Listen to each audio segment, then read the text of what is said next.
talk about Coriolis effect. It is a natural phenomena that differ when you are in a different hemisphere. The farther you are in the equator, the faster the rotation is. The closer you are in the equator, the slow it goes. Coriolis effect is not the spinning of the Earth. It is an effect on which our local sun, on that ether, is circulating. When our local sun passes through our atmosphere, it always affects on our ether, sending wires of solar energy waves out.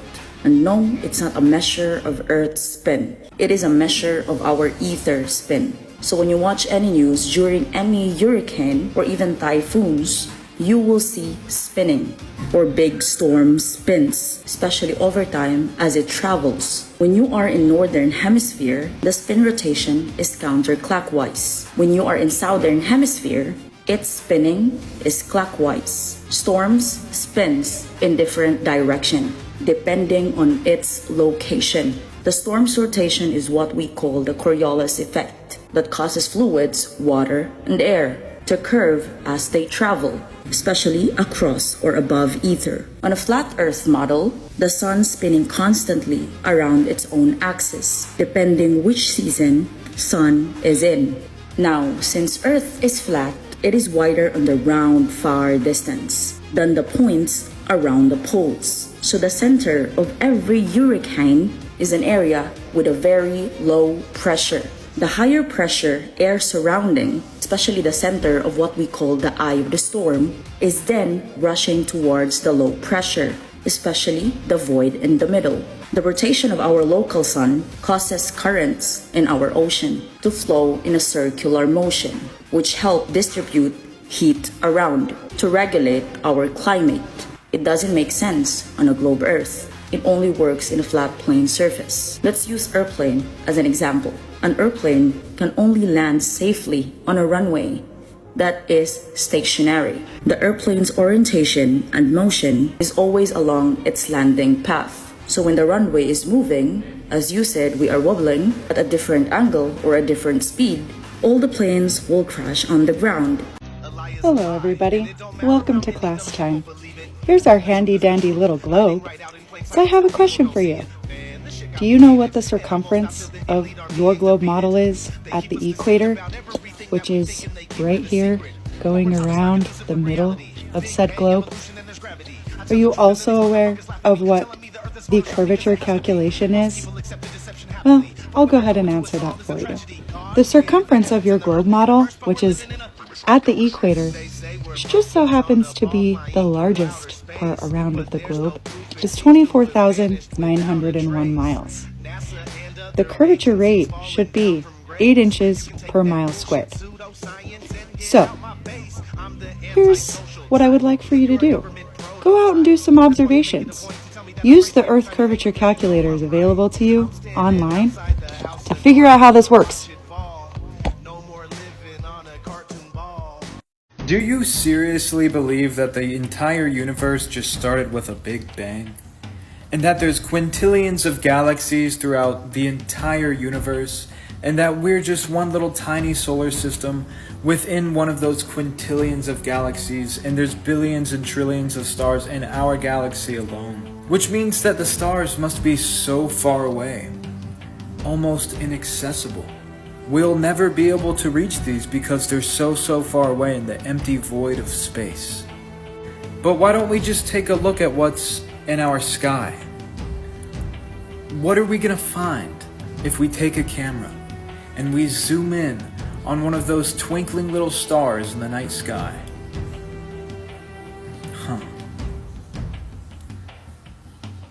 I mean, it's absolutely gorgeous, it's beautiful, but I have a question. Does that look like it's quintillions of miles away? Does that look like it's inaccessible? So the current model of the universe is that we're just zipping through the galaxy at basically incomprehensible speeds. And while we're doing this, we're orbiting around the sun. And while this is happening, it just so appears that we have the same 12 constellations rotating around Polaris, which just so happens to appear to be the only star that doesn't move in our night sky. We have the sun and the moon and the 5 visible planets, or the 7 celestial bodies. Each celestial body not only governs a chakra, but a different day of the week. And we have 7 musical notes, 7 frequencies. Sunday, Monday, Tuesday, Wednesday, Thursday, Friday, Saturday. Sunday, Monday, Tuesday, Wednesday, Thursday, Friday, Saturday, Sunday, Monday, Tuesday. This is a heptagram. Isn't that insane that you can do that with a heptagram? It's almost like everything is cyclical and that the universe is governed by some unifying force. But of course, I'm just joshing around. I have no idea what I'm talking about. And let's end this with a little quote. Whenever you find yourself on the side of the majority, it is time to pause and reflect. Mark Twain. This is an incredible quote. History is made with the first billionaire ever to walk outside of the spacecraft. The problem is 343 people are laughing out of 740, meaning 46% of people are flat earthers. Welcome to the truth, baby. Jump on board before it's too late. Stop believing in a demonic spinning water ball. Shit, dude, did we just have a spacewalk, right? From SpaceX on the 12th, dude. I'm gonna tell you right now, if you're on the edge, right? This spacewalk absolutely proved it. We have to be on a globe. What we're seeing it cannot be faked. It's irrefutable. I mean, there is no way to fake or recreate what we're seeing on this spacewalk. It's legit. Now, enough talking about it. Let's see some of that footage, right? Because it's amazing. So again, one of the reasons we had Jared do that was to Dragon SpaceX Rex copy test matrix 3. Now, wait a second. I'm curious, right? Because one of the things I was really waiting for, right, was to see him kind of open the hatch. They're traveling at over 17,000 miles per hour. Google it real quick, do the math, see what... It's insane how fast they're moving. Why did it skip? Why did it cut scene? Why did they cut the scene? And then all of a sudden he's just in a black background.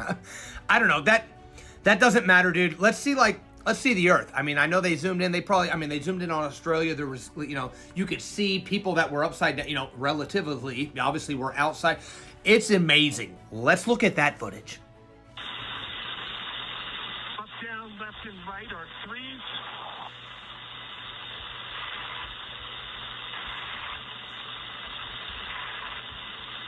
Pitch and roller 3, yaw is a 2. Switching. Single-handed operations are fine. Static. I don't know if I deleted all the footage. Yeah, there's no evidence. That's weird. Everything I'm seeing could be recreated by anybody with a budget and some basic electronics, like a green. That's weird. I'm gonna have to look and see if there's actually more fun. Weird. I could have swore they showed us some things that could not be faked, and they were live and unedited. I guess I missed them. So this spacewalk yesterday, yes, I'm going to do a video on it, but I'm not going to bore you with the entire video. I'm just going to point out some obvious things that most of you people out there will see with your own eyes. But the other people out there that can look at this and think that this is reality, I'm going to need you to unplug. I'm going to need you to stop watching movies and turn off your television. Okay? It's for your own good. Before I show you the video, I would like to remind you of what we are told our universe, galaxy, Earth, is doing. I'd like to give you a visual.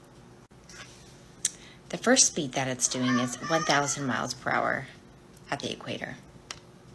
And then the second speed is the elliptical orbit, which is cruising at 66,616 miles per hour. And the elliptical orbit means that as it's going around the sun, it speeds up and it slows down, and I will show you that. And if that wasn't enough, we're being pulled through the galaxy at 447,000 miles per hour. Incredibly fast. And here's your cartoon visual because, you know, they can't prove it, so they have to show us cartoons. This is the sun and all the planets, and Earth is in there. And we're doing the 1,000-mile-per-hour spin while we're simultaneously doing the elliptical orbit at 66,600 miles per hour while we're being pulled through the galaxy at 447,000 miles per hour. So the elliptical orbit means it slows down and speeds up as it comes around the sun. It slows down and then it speeds up. It slows down, it speeds up. Slows down, speeds up. Okay? Hogwash. So here we go. You can tell that this is CGI, some sort of screen that they're using. And this guy looks like a mannequin or like a robot. I don't know. The little capsule that they're in is called the Dragon capsule. There's supposedly 2 guys and 2 girls up there. But this is what billions of dollars and real science is.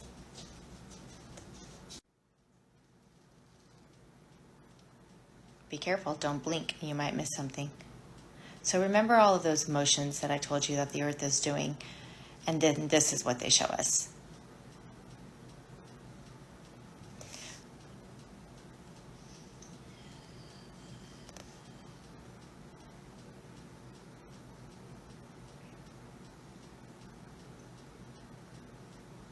And where are the stars at? Like, where's all the space? That's supposed to be outer space. And again, the Earth is just chilling. You can barely see the clouds moving. And then we're going to zoom in on the clouds. Look at how the clouds go into the dragon thing. They almost get like it's green screen. Just gets sucked right in. There is nothing natural or real about this. This is all done in a Hollywood studio. All of it. Now I'm going to back it up so you can see how the clouds go into. Look at how it's like getting sucked in. That's green screen. This is all animation. And again, I implore you, if you can look at this and think that this is real, you need to step away from the television. Turn off the news, please. They are making fun of everybody. Anybody who believes this, they are making fun of you. At this rate, I think this is specifically for the children. Because the children are the only ones who believe this. Because you're being indoctrinated through the schools to believe in outer space.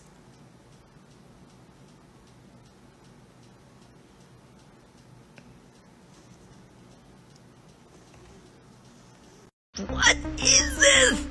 This looks like the scariest opening of a movie I would never see because I don't watch scary movies anymore because I watch the news every now and then and that's enough. What the almighty is happening?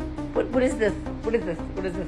That's the billionaire that got to walk in space today. So his arm is all like, and if you're gonna fake it, give us something better than this.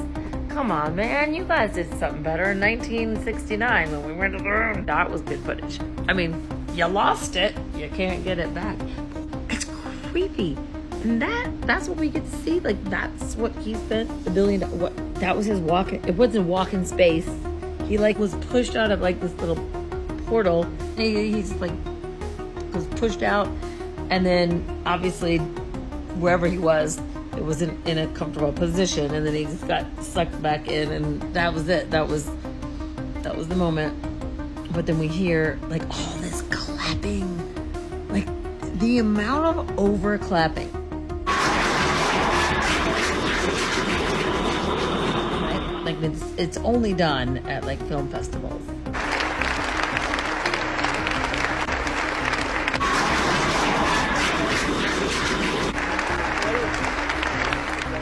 This went on for another 10 minutes, by the way.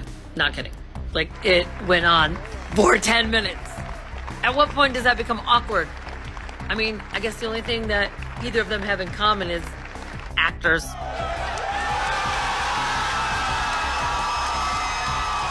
clapping and screaming and shouting like this is like they're having the biggest orgasm of their life.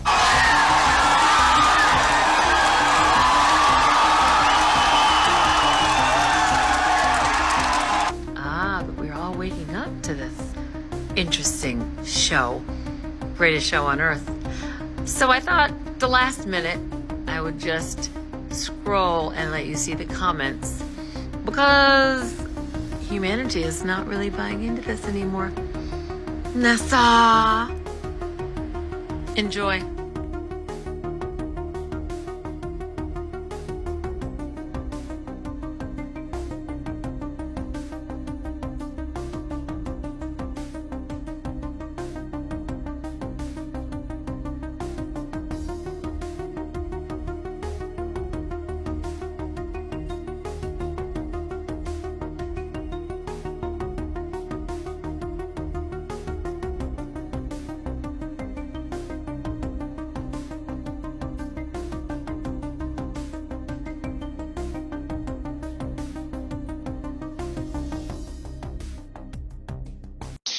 Sure. 2 H's. Great.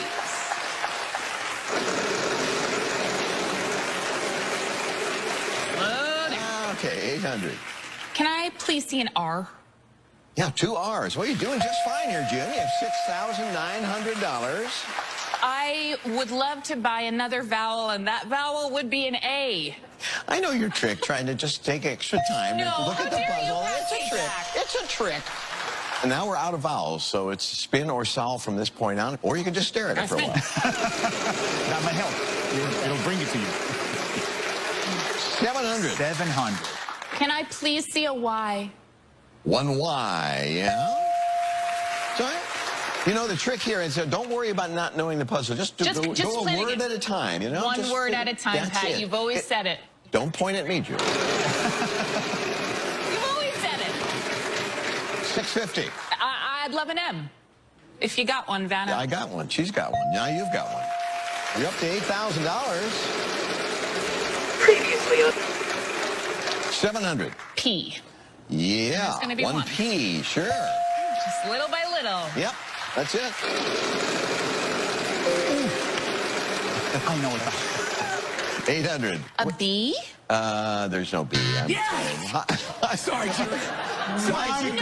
No, sorry, Jude. I'm sorry. I mean, it's your turn. I think I'm going to solve it. All right, go ahead. Okay, the Earth looks pretty flat to me. Yeah, that's it. There you go. Why risk it? 4 or 5. So, June does all the work, and you get the money. June, It's a thank you big so deal. much. Thank you, thank you. Thank And you. what you I get am a is girl. 5. It came in the mail, and y'all are opening it with me.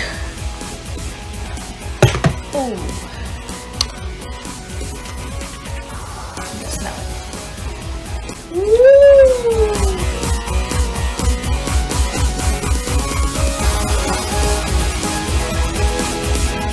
Here we go. The flat Earth map dates back over 1,000 years. This map is credited to being created by a Persian astronomer. His name was Al-Biruni, and he lived between 973 AD to 1048 AD. It's the official map of the United Nations and also the United States Geological Survey. It used to be present in many places before the creation of NASA and the Antarctic Treaty in 1959. Here you see it with Admiral Byrd. This map has been restored by Dmitry from Russia with suggestions of mine, Eddie Alenkar. Known by my YouTube channel Flat Earth Banjo, I asked Dmitry to include the Bermuda Triangle and Point Nemo, a place deep in the Pacific where NASA buries rockets. Then Robert Tozzi, a professional mapmaker, came along and enhanced the map even more. There are many people now selling this map online, but if you could order it from my online store, I would greatly appreciate it. Visit my online store now and order one of the items. I humbly thank you.